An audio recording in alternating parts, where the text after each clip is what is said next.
پہلے جو اس کا والد تھا ارطغرل، اس کے پیچھے بھی شیخ ابن العربی کی دعا ہے، وہ ان کی دعاؤں کی وجہ سے سلطنت عثمانیہ کو اللہ نے بنایا۔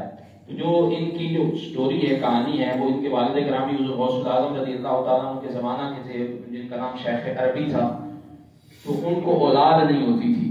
انہوں نے بڑی جگہوں سے جا کے دعا کروائی، اولاد نہیں ہوئی۔ تو کسی نے انہیں بتایا کہ بغداد میں عبد القادر جیلانی ہے، اس کے پاس جاؤ، اس کی دعا اللہ کبھی رد نہیں فرماتا۔ شیخ عبد القادر جیلانی محبوب سبحانی،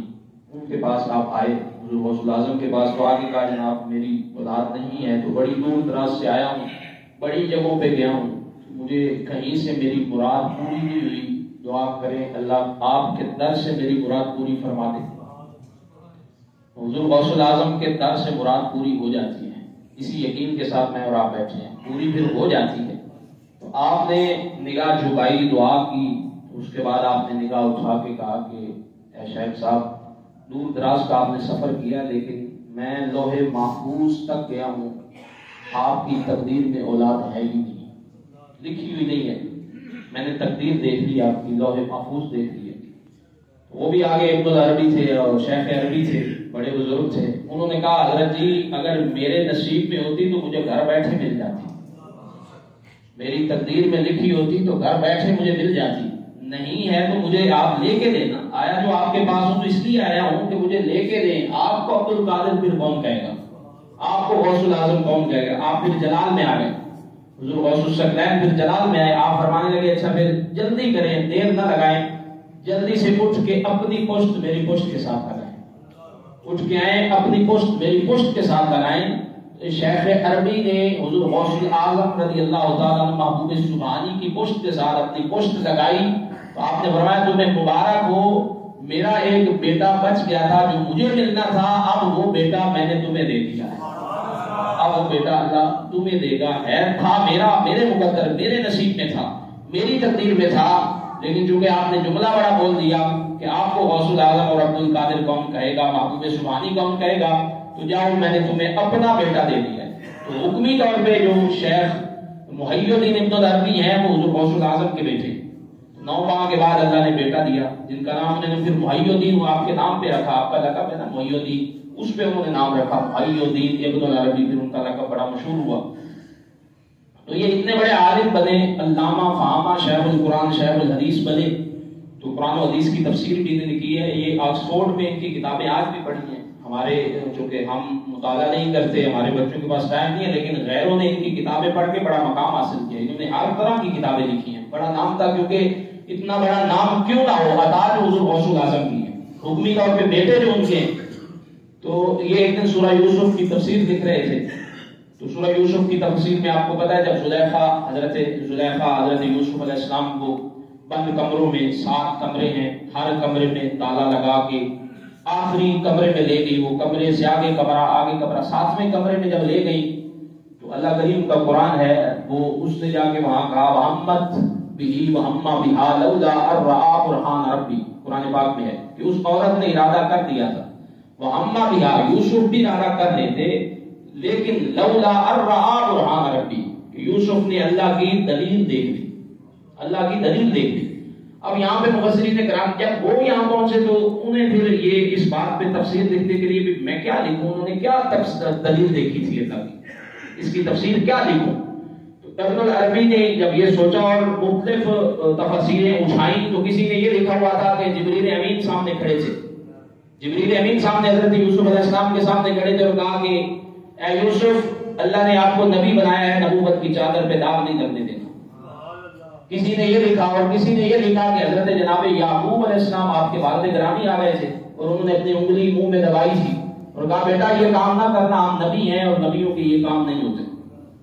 تو شیخ ابن العربی فرماتے ہیں میں کہاں کیا لکھوں، یہ لکھوں یا یہ لکھوں، لیکن جب بیٹھے بیٹھے پھر وہ حضور غوث العظم کے حکمی اولاد دعا اور پھر جب اپنے مقام کو سمجھا تو کہنے لگے یا نہ یہ لکھتا ہوں نہ یہ لکھتا ہوں۔ یوسف علیہ السلام 4تھے آسمان پہ ہیں، انہی کے پاس جا کے پوچھاتے ہیں کہ یوسف تو نے اللہ کی کون سی دلیل دیکھی، تو نے اللہ کی کون سی دلیل دیکھی، پھر پڑھا حضور پہ درود، اور درود پڑھ کے یہ چاند گاڑی یا یہ چاند پہ پہنچنا یہ کرنا، یہ تو ہمارے ولی یوں کر دیا کرتے تھے، حضور پہ درود پڑھ کے چوتھے آسمان تک پہنچ گئے، اور بعد میں مجھے آگے چلے گئے، پھر واپس پلٹے کہ یوسف علیہ السلام تو پیچھے رہ گئے، حضرت یوسف علیہ السلام تک پہنچ گئے، ان سے پوچھ کے آگے انہوں نے پھر تفسیر لکھی۔ اور بتانے کا مقصد یہ ہے کہ اگر حضور غوث الاعظم رضی اللہ تعالیٰ عنہ کی 11ویں میں ہم بیٹھے ہیں، اگر ان کی دعا سے جو بیٹا ملے اس کا اتنا بڑا مقام ہے، تو خود عبد القادر جیلانی محبوب سبحانی کا کتنا بڑا مقام ہوگا۔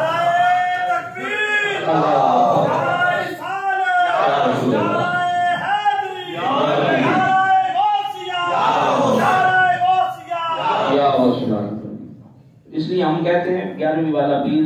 ڈوبیاں بھی تار دیتا ہے۔ آپ کے پاس ایک بچہ آیا، وہ روتا ہوا آیا، کہنے لگا جناب میں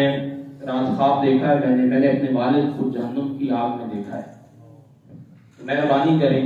حضور غوث الاعظم رضی اللہ تعالیٰ عنہ کے چہرے کا رنگ بدل گیا، فرمانے لگے بیٹا تو اتنا بتا کہ تیرا ابا میرا مرید تھا،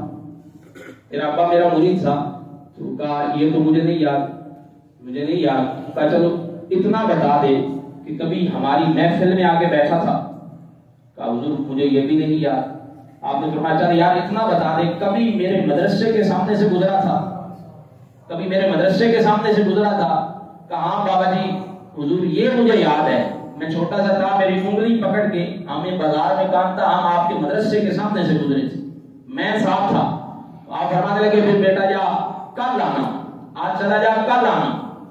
تو اب جو پہلے دن روتا ہوا آ رہا تھا، اگلے دن مرید کہتے ہیں کہ اگلے دن وہ صبح حضور غوث الاعظم کے مدرسے میں ہنستا ہوا اور خوشی کے چہرے کے ساتھ آیا۔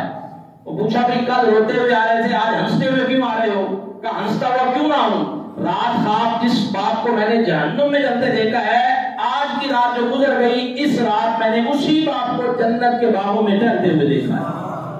جنت کے باغوں میں ٹہلتے ہوئے دیکھا ہے۔ حضور غوث الاعظم رضی اللہ تعالیٰ عنہ سن رہے تھے، کہا بیٹا تو نے باپ کو جنت کے باغوں میں ٹہلتے ہوئے ایسے نہیں دیکھ دیا، تو جا کے سو گیا تھا، ساری رات عبد القادر پھر سویا نہیں ہے،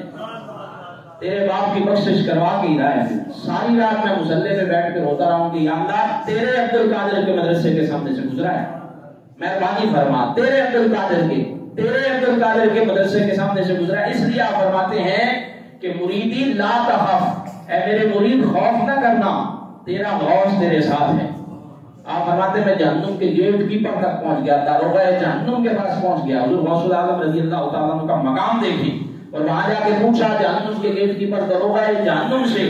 کہ کوئی میرا مرید تو نہیں آیا ابھی تک؟ انہوں نے کہا حضرت جی ابھی تک تو نہیں آیا۔ آپ فرمانے لگے پھر سن مجھے اللہ کی عزت اور جلال کی قسم ہے قیامت تک کسی مرید کو آنے بھی نہیں دوں گا، کسی مرید کو آنے بھی نہیں دوں گا۔ یہ حضور غوث الاعظم رضی اللہ تعالیٰ عنہ ہیں۔ اب